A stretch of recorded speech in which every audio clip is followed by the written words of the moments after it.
Boa noite a todos. Aqui quem fala é o professor Guilherme Santoro Gestenberger. Sou coordenador de projetos da Septim Cápsulas. Hoje estou como mediador por conta da indicação do professor Eric Diniz, que lecionará o curso de Direito Internacional, hoje, dia 10/4, agora 7h06 da noite. O curso do professor Eric Diniz será Direito Internacional, Vistos e Naturalização, e temos o prazer de contar com um professor que é advogado, formado pelo IBMEC, Centro Universitário IBMEC, mestre pela Fundação Getúlio Vargas em Direito da Regulação, e é a mesma instituição onde hoje ele faz o doutoramento. Eric Diniz também é pesquisador e trabalha com a área de pesquisa e com direito internacional na prática. Muito obrigado por aceitar o convite, professor Eric. Então, passo a palavra para você. Então, boa noite, pessoal. Obrigado pela apresentação, Guilherme. Eu queria, em primeiro lugar, agradecer o convite. É um amigo de profissão, é uma pessoa boníssima que me convidou para participar da Septim. É a minha primeira participação aqui na plataforma com vocês. Então, assim, eu estou muito feliz pelo convite, estou muito feliz de poder aqui dividir um pouco da minha experiência com vocês. E o Guilherme, ele veio comigo com uma proposta, ele me colocou uma série de desafios, né, na verdade, de conseguir colocar toda a minha experiência prática e teórica dentro de um curso de 7 horas, né, porque a ideia hoje é a gente apresentar nessa 1 hora o curso, a gente ter também um diálogo, trazer um pouco das diretrizes que a gente vai trazer durante as aulas, mas também tirar dúvidas sobre a perspectiva da carreira. Por quê? Uma inquietação que o professor Guilherme me trouxe quando ele veio conversar comigo foi exatamente até que ponto o direito internacional tem uma aplicabilidade prática, né? Porque a gente sai da faculdade pensando muito em direito civil, direito empresarial, direito trabalhista, que são aquelas grandes áreas. A gente tem até as práticas jurídicas voltadas, mas o direito internacional, geralmente, a gente divide no currículo, na grade curricular da graduação, entre internacional público e internacional privado, em geral. Alguns cursos unem essas duas vertentes de um curso só, em uma só disciplina. Então, acaba que a gente não sabe muito da prática de como que a gente pode atuar como advogado. Em geral, quando as pessoas me questionam, vêm a mim perguntar sobre essa carreira relacionada ao direito internacional, a grande resposta que eu dou para eles é sobre a carreira da diplomacia. Mas, de um outro lado, a gente tem uma área que pode ser muito interessante, principalmente para quem acabou de se formar, que é a área de visto, a área de naturalização. Então, a ideia desse curso foi trazer algo que fosse mais tangível, ou seja, mais acessível para jovens profissionais do direito, no sentido de ter um novo ramo, para além daquelas áreas que são já sedimentadas, como civil, empresarial, pensar em contratos, pensar em direito trabalhista. Então, a ideia, esse curso nasceu com esse propósito, de tanto ser uma área que não é muito explorada, no segmento jurídico, né, como também mostrar como é possível a atuação de advogado. A gente escolheu, eu entrei em conversa, bastante diálogo com o professor Guilherme, para a gente entender qual seria o melhor aspecto prático para abordar no curso, assim. Então, a gente escolheu falar muito de nacionalidade portuguesa e visto americano. A gente entendeu que existe uma demanda real de mercado em relação a isso. Então, a gente trazer um pouco da prática, um pouco da experiência administrativa perante uma autoridade consular portuguesa, perante uma autoridade consular americana, exatamente para mostrar para vocês que é possível a atuação enquanto advogado recém-formado nessa área. Não tem nada que impeça, nada que traga uma grande dificuldade em termos administrativos, em termos jurídicos, para a gente conseguir, por exemplo, oferecer um serviço nesse nível. Então, quando a gente pensa em visto, quando a gente pensa em naturalização, são mais questões burocráticas antes de qualquer coisa. Então, é muito mais um procedimento que você tem que seguir, é muito mais uma documentação que você tem que apresentar conforme as diretrizes que são postas dentro do órgão. Então, é muito mais a gente está bem ciente do procedimento do que do direito material em si. Então, a ideia do curso foi unir tanto a teoria como a prática. Esses dois casos são bem exemplificativos, mas como eu sou doutorando, eu estou na academia há um tempo, eu já leciono há basicamente uns 4 anos, eu faço palestras de vez em quando, e também tenho trabalhos voluntários na área acadêmica, eu tenho de ter um certo rigor. E o meu rigor, eu trouxe uma bibliografia básica para o curso, eu trouxe a Carmen Tiburcio, o Jacob Dollinger, a Nádia de Araújo, exatamente para a gente ter uma base, para trabalhar toda essa prática, ou seja, a gente tem uma base teórica para implementar essa prática, exatamente para a gente não ser surpreendido quando a gente vai, por exemplo, perante uma autoridade consular, entrar com um processo de naturalização de um potencial cliente, ou quando a gente vai perante a autoridade consular americana pedir um visto, exatamente para entrar no território americano enquanto estrangeiro, enquanto visitante, ou intercambista, ou turista. Então, a ideia aqui foi exatamente trazer esse panorama geral do curso. A gente dividiu em 2 módulos. O primeiro módulo está muito relacionado com nacionalidade, tá? E o segundo módulo com condição jurídica do estrangeiro. Então, o primeiro módulo ele tem todo um arcabouço exatamente para a gente entender quais são os tipos de nacionalidade, originária, derivada, qual a distinção brasileiro nato, naturalizado, como que a gente pode adquirir uma nacionalidade, se a gente pode renunciar a uma nacionalidade.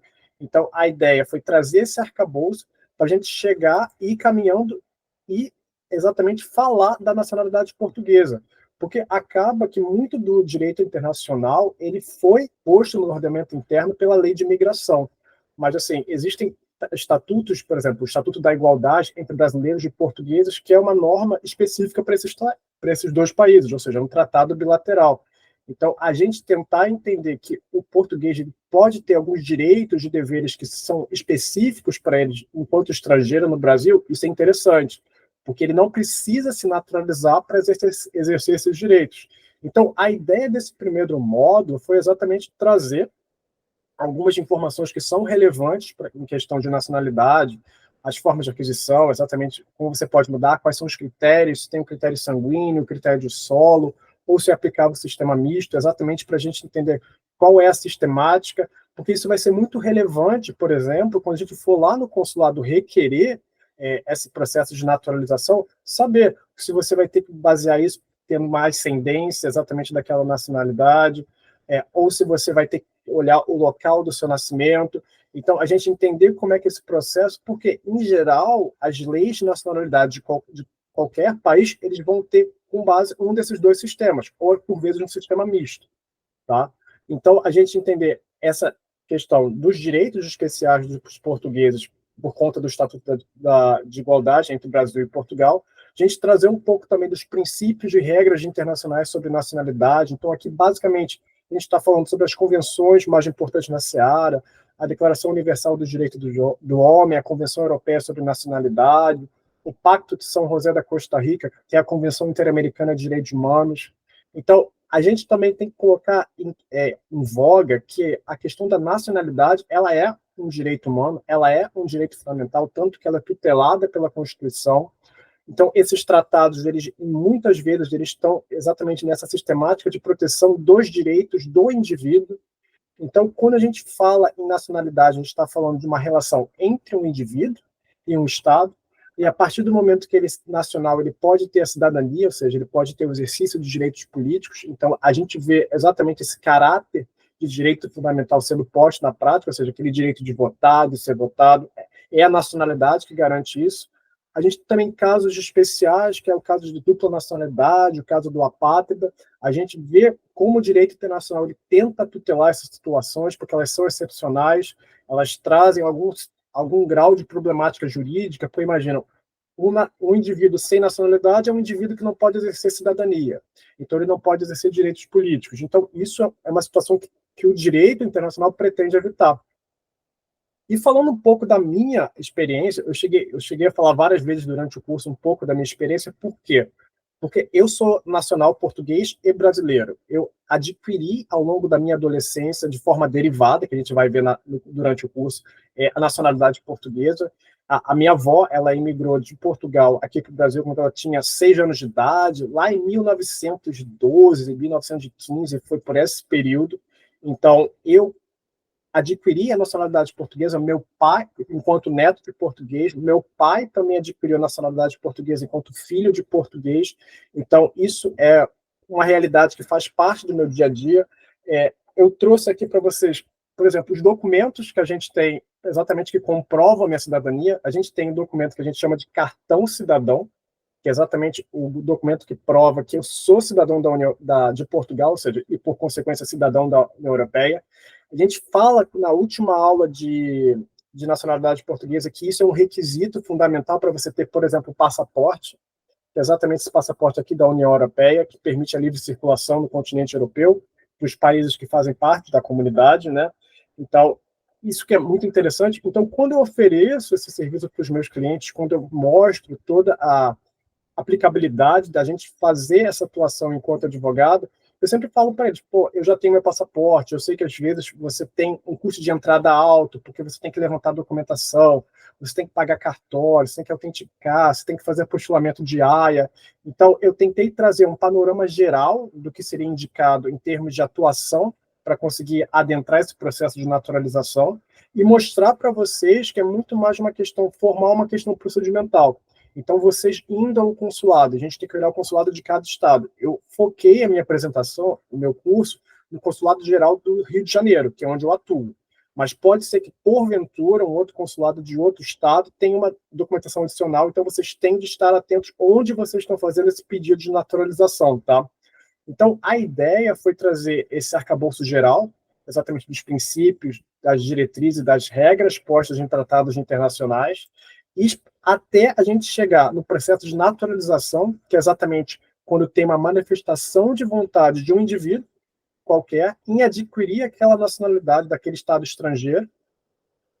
Então, a Constituição, ela é o documento que traz, em geral, como esse processo vai ser posto, né, em relação a direitos e deveres, quais são os direitos e deveres do nacional, se existe distinção ou não entre brasileiro nato e naturalizado. A gente sabe que a Constituição diz que não há discriminação, não há distinção alguma, mas ela mesma traz algumas exceções que a gente estuda ao longo do curso.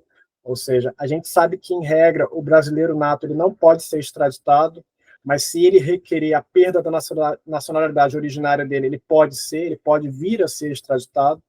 A gente fala do grande marco legal da migração, né, que é a Lei 13455, 2017. A ideia é exatamente trazer como ela tutelou todos os institutos jurídicos que vão entrar nessa seara. Quando a gente pensa, por exemplo, em estrangeiro, quando a gente, por exemplo, pede um visto para visitar um país, a grande verdade sobre o visto é que ele é apenas uma expectativa de direito.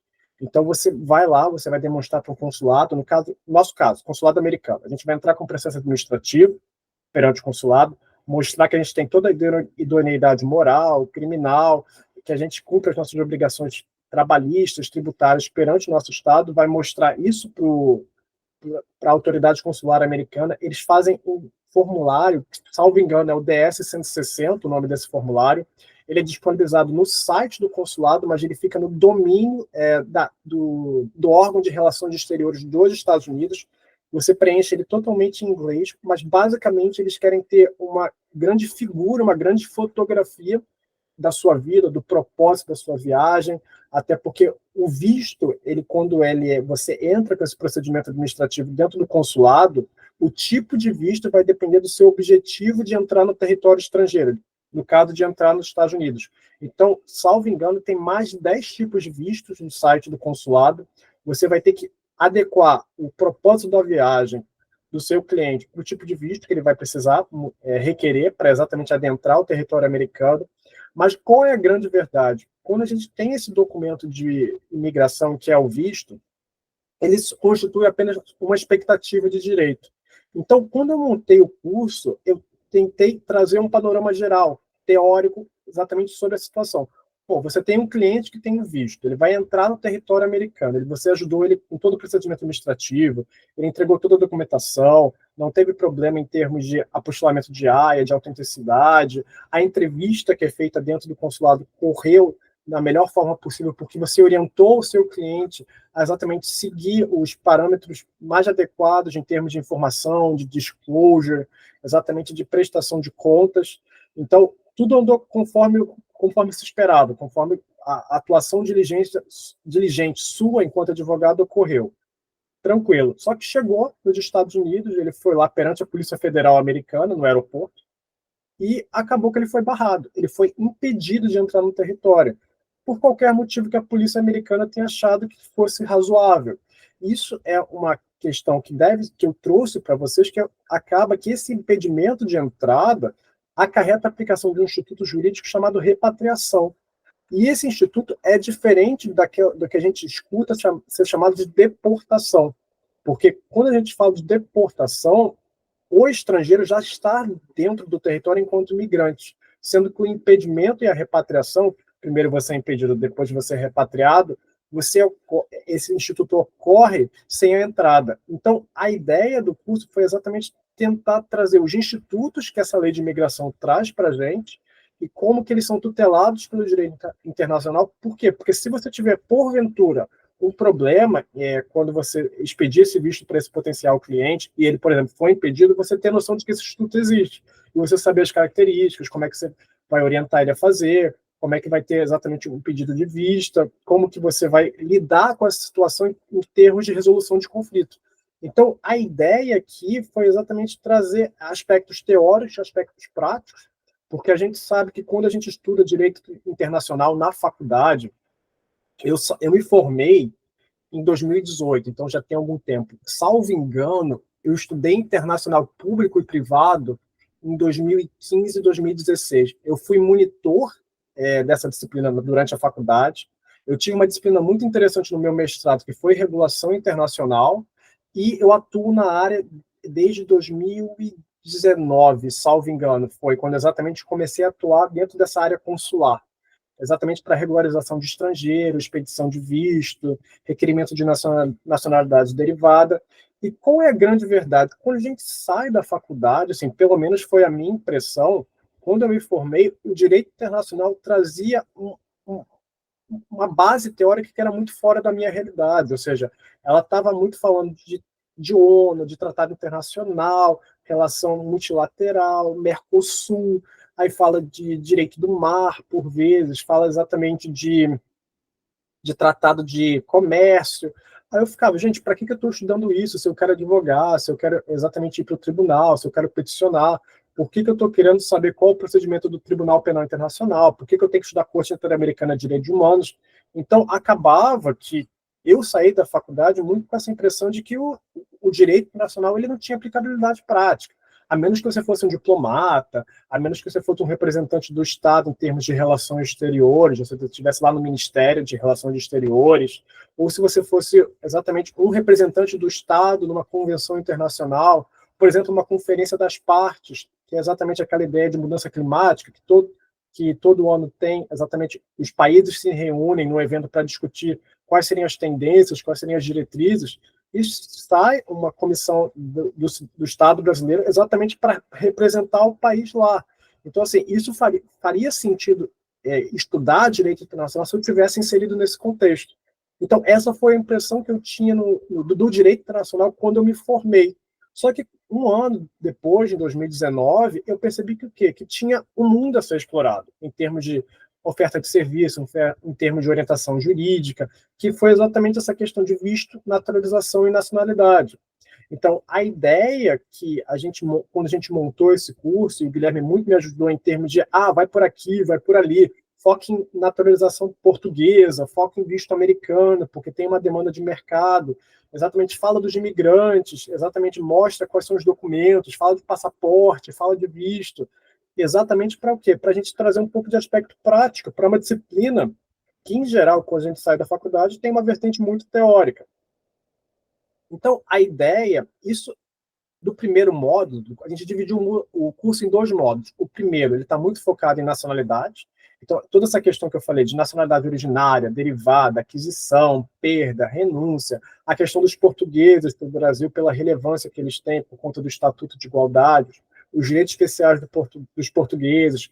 A gente trabalhou os princípios, as regras exatamente sobre nacionalidade, falou um pouco sobre as convenções.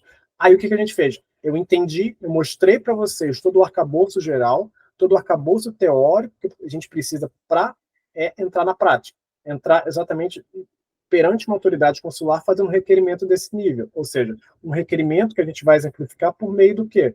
Da aquisição da nacionalidade portuguesa. Então, a ideia foi exatamente nessa última aula do nosso primeiro módulo, foi trazer a realidade de um procedimento perante uma autoridade consular. O que você tem que comprovar, quem é elegível, se você é filho ou filha, neto ou neta de português, se você pode adquirir a nacionalidade portuguesa também você tem uma residência em Portugal, se você permanecer lá cumprindo obrigações civis, tributárias, empresariais, enquanto estrangeiro em território português. Então, é não só o direito sanguíneo, aquele ius sanguinis que a gente chama, não é só esse critério que vale, tem também o critério de ius soli. Então, lá a gente percebe que o sistema é misto. Então, a gente vê exatamente, nesse modo, uma aplicação prática da teoria que a gente viu anteriormente. Por isso que a gente foi fazendo uma sequência. A gente fez essa sequência em 7 aulas, salvo engano, cada aula tem 30 minutos, mas pelo menos foi assim que eu fui orientado a fazer. Eu não sei como é que eles vão disponibilizar para vocês na plataforma, tá? Mas a ideia que eu tive quando eu estruturei com a orientação do professor Guilherme foi exatamente o seguinte: apresenta a teoria, mostra os detalhes, para depois mostrar como esses detalhes, como essas questões se aplicam na prática. Mas agora, falando do segundo módulo, a ideia foi exatamente, se no primeiro a gente está falando de nacionalidade, a gente está falando de cidadania, está falando de um direito humano, está falando de naturalização, aquisição derivada, originária de nacionalidade, aqui no segundo módulo a gente quis tratar da questão do estrangeiro, ou seja, da condição jurídica do estrangeiro. Então, a ideia foi o seguinte: eu sou brasileiro. Eu, por exemplo, estou no meu doutorado. Eu tenho maior interesse em fazer um doutorado de sanduíche no exterior. Mas imagina, eu penso, quanto de burocracia eu vou ter que enfrentar para fazer esse doutorado de sanduíche? Então, o que eu pensei? Eu tenho toda a vontade de ir para os Estados Unidos. Aí o professor Guilherme chegou para mim e falou: Eric, foca nisso, porque você, enquanto intercambista, você, enquanto turista, você e mais muita gente também tem esse interesse. Então, pode ser uma área muito relevante para qualquer advogado recém-formado em termos de quê? De expansão de portfólio. Aí, o que a gente trouxe em termos de teoria para vocês? A ideia de entrada, a ideia de admissão, como que você entra no território estrangeiro como imigrante, quais são os documentos que você tem que apresentar. A gente fala muito da questão do visto, mas a gente também pode apresentar o passaporte. Tem alguns países que eles dispensam a apresentação de visto, que foi exatamente o meu caso, eu vou explicar para vocês. Como eu tenho dupla nacionalidade, Brasil e Portugal, existe um formulário dentro dos Estados Unidos, dentro do consulado dos Estados Unidos, que eles têm acordos bilaterais ou multilaterais exatamente para excepcionar essa apresentação do passaporte. No meu caso, como eu sou cidadão europeu, eu sou cidadão português, nos Estados Unidos eles excepcionam a apresentação do visto desde que o período de estada lá seja inferior a 3 meses e o propósito da minha viagem seja turismo, mas eu acho que negócios também se aplica. Turismo, negócios e eu acho que tratamento médico, as 3 hipóteses. Pode ter alguma que eu estou esquecendo, mas na aula vai estar pormenorizado. Então, a ideia foi trazer o seguinte: se você se depara com um cliente, esse cliente primeiro te procurou para adquirir uma nacionalidade europeia, seja italiana, seja portuguesa, você foi lá, fez de forma diligente, ofereceu esse serviço, prestou assistência e conseguiu. Deu tudo certo, você ofereceu. Aí ele falou para você agora, eu quero viajar para os Estados Unidos, eu quero entrar lá no território. Aí você já orienta ele, você pode pedir a dispensa do visto, a partir do momento que você apresenta o quê? O seu passaporte europeu, então você vai só preencher um formulário no site americano, exatamente atestando algumas informações quanto ao seu background, quanto a sua carreira, qual o propósito da sua viagem, porque o que eles querem mesmo é evitar imigração irregular nos Estados Unidos. A gente sabe que lá eles têm uma preocupação muito grande com o terrorismo, né, depois do 11 de setembro, então eles têm uma política migratória muito rígida. Então, eles querem ter bastante controle de quem entra e sai do país deles. Então, essa ideia de reiterar com vocês o visto como uma expectativa de direito é muito relevante para os Estados Unidos. Por quê? Porque eles podem negar, eles podem impedir a sua entrada, isso é um ato discricionário, a gente não tem muito o que fazer, mas a gente tem que ter ciência de que a gente pode tentar contornar essa situação enquanto advogado. Então, eu trouxe os demais institutos que as leis, os tratados trazem para a questão do estrangeiro, exatamente para vocês estarem o quê? Cientes de que, em eventual impedimento e repatriação daquele seu cliente, você pode entrar com um novo pedido, você pode exatamente fazer todo um procedimento administrativo para evitar o conflito, evitar maiores danos, maiores dores de cabeça. Então, seguindo depois do visto, a ideia é a gente falar um pouco dos direitos que os estrangeiros têm, quais são os tipos de atividades que eles podem exercer, exatamente, se a gente está pretendendo um tipo de visto, a gente pode ter alguns direitos, pode ter alguns deveres que a gente pode exercer ou não, que a gente pode gozar ou não. Então, a gente falar de outros institutos, por exemplo, como a deportação e a expulsão. Então, você falar que a expulsão ela tem uma natureza compulsória, ela tem uma manifestação estatal no meio, ou seja, o presidente da República ele está envolvido nisso. A deportação ela é mais administrativa, ela tem mais a ver com a Polícia Federal. Então, se a pessoa está em condição de imigrante no território nacional, por exemplo, e a Polícia Federal, dentro de um auto de infração, dentro de um processo administrativo, ela consegue recolher fatos, provas sobre essa situação irregular, ela pode entrar exatamente com uma decisão no sentido de deportar aquela pessoa. Então, a gente trouxe no curso como que a lei de imigração traz a tutela desses dois institutos, quais são as regras, quais são os procedimentos, a ideia é exatamente de quem é competente para fazer o quê, porque a gente, na prática, isso pode ser um caso mais excepcional, mas ele pode ocorrer com o seu potencial cliente. Então, a ideia que a gente trouxe quando montar o curso vamos preparar para vocês para o mundo real. Por mais que a chance de você entrar com uma situação de expulsão seja menor, deportação até você consegue ver mais na prática, principalmente o pessoal que trabalha com direito migratório. Tá? Eles conseguem fazer uma tutela melhor dos direitos desse imigrante que está de forma irregular. Porque muitas vezes essa irregularidade pode ser superveniente. Ele entrou de forma regular no território, mas por via de renovação de documento, por via de não apresentação de alguma situação, ele começou a ter um vínculo empregatício, ou como não pagou tributo, ele pode entrar numa situação irregular. Então, para evitar a deportação, existe todo um procedimento de disclosure, de melhor esclarecimento sobre a situação daquele estrangeiro no território nacional. A gente vai falar também da questão do asilo, do refúgio, porque eles são institutos que muito estão ligados com aquela ideia que a gente vê na faculdade de proteção de direitos humanos, isso perante o direito internacional. Então, eles são muito mais excepcionais em comparação à prática do direito internacional privado, né? Mas eles existem, então a gente tem que falar deles, porque a gente tem que ser rigoroso academicamente, a gente tem que ter honestidade acadêmica com vocês.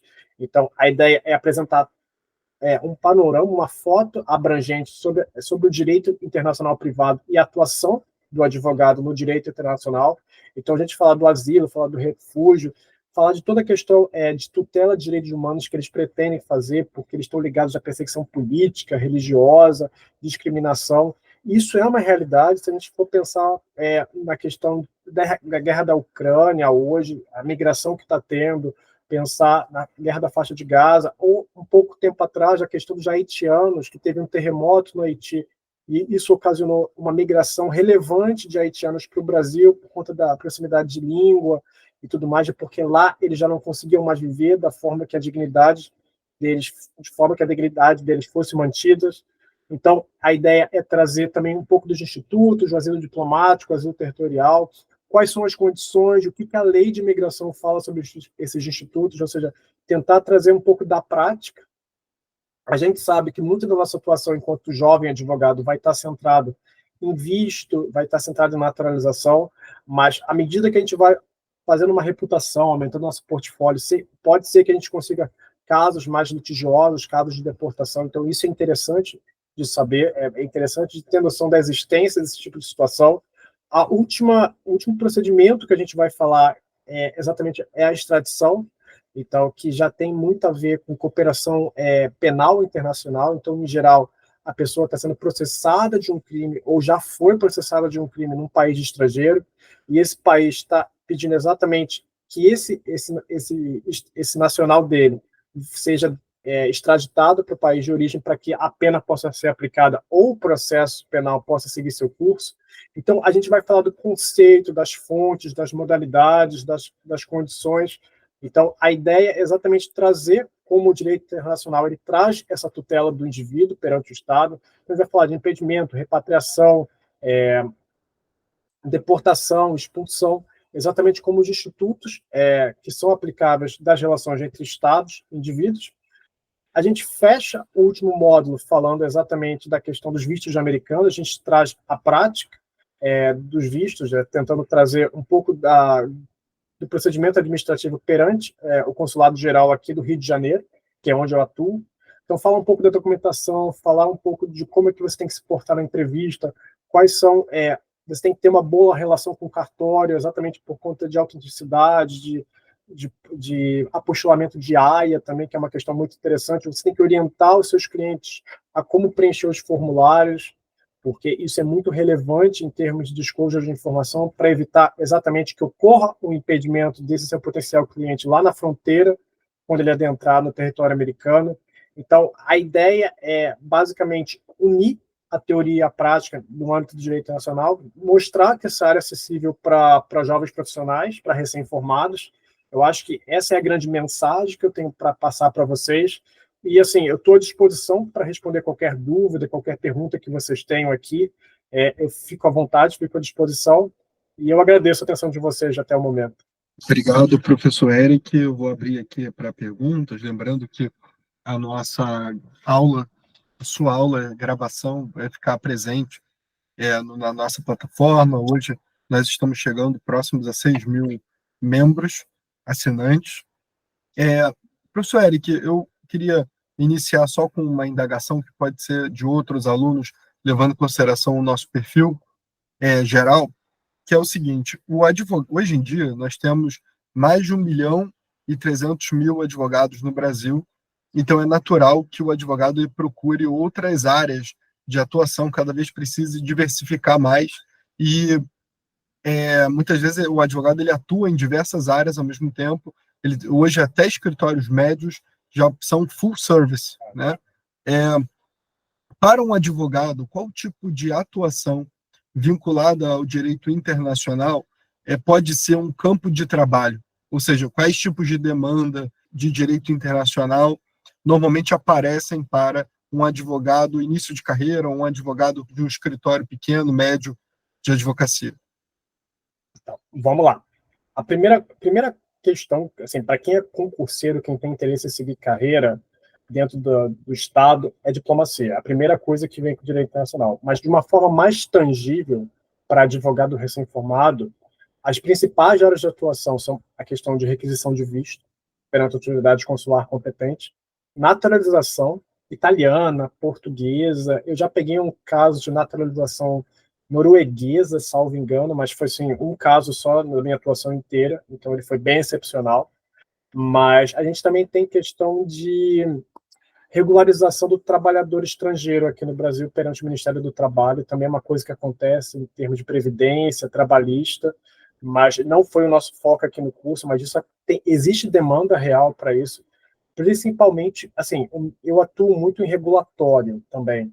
Então, quando eu penso numa empresa de petróleo, por exemplo, uma major, uma Petrobras da vida, eu já tive demandas, assim, pensar numa empresa menor, a 3GR, Petróleo, Enalta, eu já tive uma demanda da Enalta exatamente no sentido de ter uma assessoria para regularizar um trabalhador temporário que eles estavam trazendo, ou seja, era um engenheiro de petróleo, engenheiro de reservatórios, e eles queriam que eu ajudasse exatamente a fazer toda essa regularização da carteira de trabalho, da previdência, da questão do passaporte, como é que eu fazia com que esse trabalhador entrasse licitamente no território nacional de modo que ele pudesse exercer uma atividade laboral aqui. Então, esse é o tipo de demanda que eu tive no início da minha carreira, tá? Ele foi, claro, que foi fazendo networking, conhecendo o pessoal da empresa. Aí ele fala, você é advogado, você atua internacional, então me ajuda com isso aqui e tudo mais. Então, foi uma demanda real que eu tive. Existe também questão de tributação, direito tributário para declaração de imposto de renda, principalmente de estrangeiros. Tem algumas empresas que focam nesse nicho de mercado, mas eu não atuo com direito tributário. Mas, assim, é uma questão que ocorre também na prática, ou seja, um estrangeiro vindo a você exatamente para fazer a declaração de imposto de renda dele perante a Receita Federal, porque ele não conhece da legislação nacional, ele tem que apresentar esse documento porque ele tem um vínculo empregatício aqui, e ele acaba recorrendo a um advogado para conseguir efetivar isso na prática. Mas eu respondi a sua pergunta, professor? Sim, respondeu muito bem. E só para a gente exemplificar, vamos supor que eu sou um brasileiro neto de português, que eu não sou, mas se eu fosse neto de português, vou falar italiano, que italiano pode ser mais burocrático, mas o português eu acho que é o mais comum aqui da sociedade brasileira. Eu procuro o seu escritório de advocacia, o doutor Eric, para saber como que eu faço para conseguir requisitar a minha nacionalidade. É meu avô que é português. Você, como advogado, o que você vai fazer a partir da minha demanda? Então, a primeira coisa, a gente tem que pensar em documentação, a gente tem que pegar essa certidão de nascimento do avô do Guilherme, exatamente para comprovar que ele tem uma nacionalidade originária. Então, a ideia é a seguinte: um potencial cliente está vindo para você com a seguinte demanda: eu quero, enquanto brasileiro, adquirir uma nacionalidade derivada, ou seja, não é a de origem dele, eu quero me naturalizar português. Então, eu vou ter que pegar toda a documentação que comprove que ele tem um vínculo familiar com o pai, no caso, um avô dele, que é português, trazer certidão de nascimento, vai exatamente ir na repartição competente lá em Portugal, pedir esse documento, juntar a documentação desse cliente, ou seja, CPF, identidade, trazer exatamente algumas informações que comprovem também o vínculo com a comunidade portuguesa, porque tem uma questão que eu até esqueci de mencionar com vocês, mas quando a gente fala em cidadania, tem uma vertente horizontal, uma vertente sociológica, em termos de pertencimento àquela comunidade nacional. Então, um dos critérios que eles põem exatamente de elegibilidade para garantir que você tem essa nacionalidade, para você adquirir essa nacionalidade, é que você tem esse pertencimento. É uma condição sociológica. Aí você me pergunta, como é que você comprova isso? Indo a organizações da cultura portuguesa no Brasil, exatamente mostrando que, de certa forma, você já está inserido. A grande vantagem do Brasil em relação a Portugal é que a gente fala português, então já tem uma questão de linguística, já traz uma maior adequação. Mas, por exemplo, quem está requerendo a cidadania italiana tem que comprovar esse vínculo de alguma forma. Então, assim, tem que ficar atento para qual tipo de nacionalidade você está querendo oferecer serviço, porque isso pode ser um critério relevante. Para o caso de Portugal, quando fala da gente ser brasileiro e já falar português, já tem um vínculo relevante. Mas, em termos de documentação, basicamente, você tem também muita burocracia em termos de autenticação de documento, de levar tudo a cartório, de ter o procedimento de apostilamento de AIA, mas, basicamente, você vai exatamente entrar no site do consulado, ver a listagem da documentação, exatamente, e levar isso da forma mais autêntica e idônea possível perante a autoridade consular. A ideia, basicamente, é essa. Então, assim, é um procedimento burocrático, é um procedimento administrativo, ele pode demandar um tempo relevante, por vezes, porque é um órgão terceiro, é um órgão consular, então isso pode demandar algum tempo perante a autoridade administrativa, mas no final das contas é muito acessível para quem está no início de carreira, porque é basicamente você conhecer o procedimento do consulado que você está indo, você tem que olhar o estado que você está indo e qual é o país que você está requerendo a nacionalidade, mas é um nicho de mercado, principalmente para quem quer trabalhar em full service, que é extremamente rentável início de carreira, sendo honesto. Quando a gente não tem tanto networking, não tem um portfólio de clientes ainda estabelecido. E como que é a cobrança de honorários para um trabalho Então, como esse? depende muito do contexto, assim. Eu já tive uma demanda de uma família inteira, então, assim, eu consigo ter uma maior margem de negociação com ele, porque eu vou fazer 4 pedidos ao mesmo tempo. Então, mas, assim, varia de 3 a 10 mil, dependendo do contexto, dependendo do quanto de burocracia, isso de honorário. Aí você vai incluir quanto de autenticação de documento, quanto de apostilamento de AIA, a questão das certidões que você vai ter que requerer perante a autoridade competente. Aí você vai pensar também, se for visto entrevista, que ele vai ter que pagar, ou os formulários que ele vai ter que preencher. Então, assim, esse assessoramento em termos de honorários que você vai retirar seu, eu já vi advogado tirar mais, assim, mas são clientes que têm já uma reputação no mercado. Como eu falei para vocês, eu comecei em 2019, então eu tenho basicamente 5 anos de atuação, mas a ideia é você também lidar um pouco com a realidade do cliente. Em geral, quando você entra no direito internacional, são pessoas que têm uma condição financeira mais abastada, porque imagina, ele está exercendo um direito de adquirir uma nova nacionalidade. Então, você já imagina que ele tem uma condição, já tem um background, então, assim, você já consegue cobrar de 3 a 10, até 12 mil, dependendo do contexto. Mas é isso que eu tenho visto, tá? É minha prática, minha opinião pessoal, tá? Eu não tenho como estimar isso para vocês no mercado. Perfeito, ótimo. Fiquei bastante satisfeito. Pessoal, alguém tem algum questionamento, uma dúvida? Não sejam tímidos. Vocês podem mandar por chat também, perguntas na área, se quem tiver perguntas. Bom, Oi? se o pessoal não fizer uma pergunta, eu vou fazer mais uma aqui para o professor. E aí, só por uma questão, porque hoje em dia é muito comum a utilização do advogado para resolver esses tipos de trâmite, e tem virado um negócio extremamente lucrativo. Você vê que hoje, um dia desse, eu estava num shopping, que é o maior shopping do Rio de Janeiro, Barra Shopping, entre o New York e o Barra Shopping, aquela passagem entre um shopping e outro, tem ali uma loja assessoria, vendendo assessoria para nacionalidade portuguesa, italiana e vistos de trabalho nos Estados Unidos. E veja que é uma... Boa noite, Ricardo.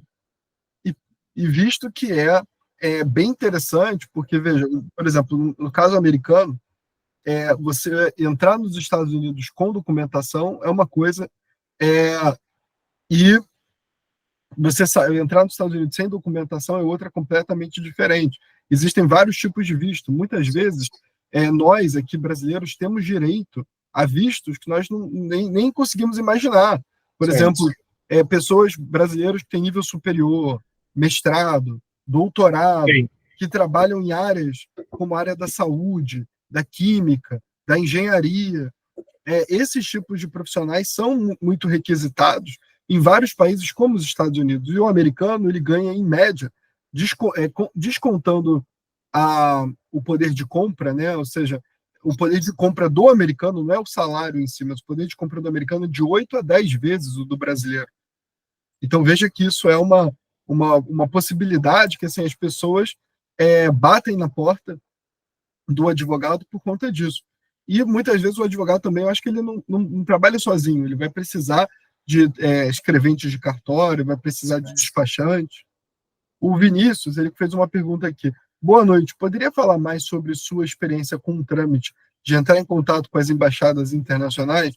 Não sei se já comentou sobre, se for o caso, peço desculpas, pois entrei atrasado. Embaixada? Mas embaixada em que sentido? Para qual tipo de procedimento? Que você está falando só entrar em contato com o órgão competente, né? Mas para quê? Assim, porque eles têm telefone, você pode marcar entrevista, você pode marcar, eles têm um canal de atendimento ao público, mas assim, qual seria o propósito do contato? Depende se você quer um visto, se você quer naturalização, se você quer cidadania, o que você pretende com esse contato? Eu não entendi, ficou faltando essa informação. E Vinícius, a bola está com você. Porque senão você pode simplesmente mandar um e-mail, por vezes você tem algum telefone que você pode requerer. Eu não, assim, aqui no consulado americano você consegue até tirar algumas informações dentro do balcão, mas não é de tão simples de acesso, porque ele geralmente fica muito lotado pela quantidade de pessoas que buscam esse serviço. Assim, eu renovei meu passaporte ano passado, meu passaporte português. Então, eu tive que primeiro renovar meu cartão cidadão, que foi aquele documento, esse aqui, que eu mostrei para vocês, que atesta minha cidadania, para depois renovar o passaporte. Mas lá eu achei que o acesso à informação é mais fácil, porque eles te orientam dentro do próprio consulado. Aqui o consulado de Portugal, salvo engano, professor Guilherme, ele fica aqui em Botafogo, ele mudou, ele saiu do centro, foi para Botafogo, mas quando eu fui dentro da autoridade consular, assim, basicamente, até mesmo segurança orienta você, tem um balcão específico com atendentes que te orientam sobre o procedimento mesmo, em termos de documentação, até porque tem muitas idosas, muitos senhores que vão no consulado por conta da cidadania, de regularização de estatuto, né? Então, a ideia é que você consegue esse contato, tanto presencial como por telefone, acabou tendo mais facilidade. Então, o visto americano eu diria que é chato em termos de burocracia por conta da entrevista, porque é algo que você acaba que vai depender de como o seu cliente reage dentro da autoridade consular, qual tipo de informação ele provê, como que ele coloca a situação dele, porque acaba que é imprevisível, é uma variável que você não controla. Você saber que você vai colocar a documentação certa, a documentação com o procedimento certo, com a formalidade correta, isso é uma coisa. E muitas vezes você lida quando você faz naturalização, que você vai fazer um pedido formal, você vai mostrar para a autoridade consular que você tem aquele enquadramento dentro dessas condições de elegibilidade, você vai trazer toda a documentação necessária, mas assim, eu fico mais seguro de fazer um processo de naturalização do que fazer um processo de visto, por conta dessa questão da relação cliente com a autoridade consular. E o visto vai exigir a entrevista. E eu não tenho controle sobre a entrevista daquele potencial cliente. Então, assim, a maior dificuldade que eu tenho, às vezes, é perder um tempo relevante do meu dia a dia, orientando aquele cliente de como ele deve ou não se portar nessa entrevista, o que ele pode ou não falar. Exatamente. É uma mentoria, basicamente, que eu faço. Eu falo, faz isso, não faz isso, entendeu? Diz essa informação, não diz essa informação, omite isso, que eu acho que não é relevante, entendeu? Eu acho que essa seria a maior dificuldade que eu tenho. Perfeito. Eu acho que foi uma boa resposta. Muito obrigado pelo seu questionamento, Vinícius. E a aluna Fernanda Figueiredo está presente, levantou a mão. O Vinícius agradeceu, muito obrigado. Oi, Fernanda, diga. Boa noite, primeiramente. Eu só gostaria de saber se já foi falado sobre o início da carreira do Eric, porque eu também cheguei atrasada. Se já foi falado, aí eu assistirei amanhã sem problema nenhum, para não ter que repetir a resposta. Mas eu queria saber, assim, como você conseguiu seus primeiros clientes, sabe? Assim, para iniciar no ramo, para conhecer as pessoas, enfim, para conseguir uma cartela de clientes, assim, dar início realmente na carreira. Então, você está na graduação ainda ou você já é formada? Não, eu estou no 4º ano. Quarto ano, tá na graduação, tá. Então, a primeira dica que eu dou para vocês é conheça seus colegas, faça network com seus colegas de faculdade. Muitas vezes são as pessoas que estão mais dispostas a te ajudar no início de carreira, tá? Porque quando a gente se forma, a gente fica muito perdido, né? Porque a gente tem exame de ordem, tem TCC, a gente não sabe para onde corre. Se você já estiver inserida no escritório, isso já é um bom parâmetro para você entrar no mercado, porque você já tem uma experiência que você pode mostrar para os potenciais clientes. A minha situação é que eu me formei, eu advoguei no início da carreira, mas logo em seguida eu entrei no mestrado. Tá? Então, eu acumulei academia com a prática, né, com a prática jurídica de escritório. A minha demanda era... Eu tive alguns clientes autônomos no escritório, eu tive algumas ações coletivas, algumas ações litigiosas, mas, em geral, eu trabalho com consultoria, que é a minha parte de regulatório de energia, que é o meu mestrado. O direito internacional ele vem muito mais da minha prática. Começou com a minha família, começou com um primo me pedindo ajuda para naturalização, aí depois veio um amigo me pedindo visto, entendeu? Pedindo, me orienta aqui, o que eu faço, o que eu não faço. Aí a gente estabelece um honorário. Assim, basicamente, o início que a gente tem ou é família te pedindo ajuda em alguma questão de processo perante a autoridade consular, ou então é o próprio escritório que te dá uma reputação, ou seja, te dá um networking. Aí você começa a aumentar o seu portfólio de clientes, ou então é um networking dentro da própria academia. Eu, por exemplo, no meu mestrado, eu conheci um potencial cliente que ele falou, quero fazer um doutorado de sanduíche, eu quero ir para os Estados Unidos, me ajuda, Érico, entendeu? Eu quero ter, assim, eu sou sócio de escritório, eu não quero ter trabalho com isso. Eu falei, claro. E assim foi.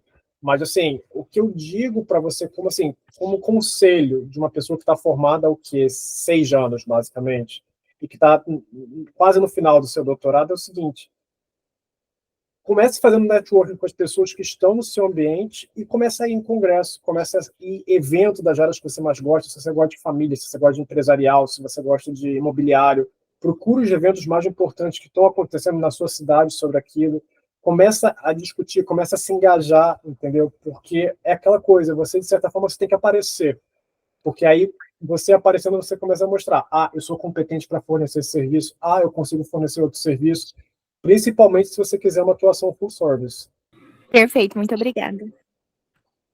Eu que agradeço também, Fernanda. Alguém tem mais alguma pergunta aqui para o professor Eric? Bom, o professor, eu também gostaria de aproveitar para divulgar o trabalho do professor, divulgar as redes sociais do professor. Aqui, como eu falei, vai ser visto amanhã por muito mais pessoas. O professor Eric, então, como eu falei, ele é um advogado, trabalha com direito societário, empresarial, internacional, doutorando pela Fundação Getúlio Vargas, pesquisador, e vocês podem encontrá-lo nas redes sociais. Professor Eric, quais são as suas redes sociais que você gostaria de divulgar? Vocês podem me adicionar no LinkedIn, é só colocar Eric Diniz, assim, ó, no chat que aparece lá. Vai aparecer meu perfil, basicamente você consegue reconhecer porque eu tá lá o doutorado pela fundação, doutorado em Direito, professor, pesquisador, consultor, é basicamente esse meu perfil, é mestrado e doutorado aqui pelo Rio, na Fundação Getúlio Vargas, graduação no IBMEC, podem me mandar convite, não tem problema nenhum, a gente faz essa ponte, se vocês tiverem qualquer dúvida, eu consigo responder por lá também, se quiserem alguma orientação, entende? Eu estou à disposição, eu de vez em quando eu posto alguma coisa, porque eu dou aula em vários cursos, às vezes eu faço consultoria, eu posto foto das turmas, posto foto de artigo também, que eu publico recorrentemente na academia, mas fiquem à vontade, tá? Perfeito. Muito obrigado, professor Eric, pela sua participação, por você lecionar tão bem aqui a nossa aula. Obrigado por aceitar o convite. Já gravou todas as aulas, então, muito provavelmente amanhã de manhã o curso inteiro completo já deve estar na plataforma. O nosso editor está trabalhando a todo vapor para completar agora, hoje à noite, as edições, né, as alterações, os ajustes, né, nos vídeos. E então amanhã provavelmente vocês vão ter aí a série completa de aulas de Direito Internacional com o professor Eric Diniz na nossa plataforma. Muito obrigado novamente, professor, por aceitar o convite e obrigado também a todos os alunos por estarem, os que estão aqui presentes ao vivo conosco. Pessoal, muito obrigado, viu, pela participação, pelas perguntas, e eu fico aqui à disposição para tirar qualquer dúvida que porventura surja nesse finalzinho. O pessoal colocou aqui, o Vinícius colocou muito obrigado pelo encontro, foi um prazer. O Olavo colocou boa noite a todos, consegui entrar apenas agora, tudo bem. O Vinícius colocou muito obrigado pelo encontro, foi um prazer, uma boa noite a todos. Isso aí. Então, pessoal, boa noite a todos, obrigado novamente a todos. Fernanda colocou muito obrigado. Então, é isso. Muito obrigado, professor, por mais esse trabalho em conjunto. E finalizamos, então, a nossa aula. Tchau, tchau, gente. Uma boa noite. Boa noite, boa noite. Boa noite. Boa noite.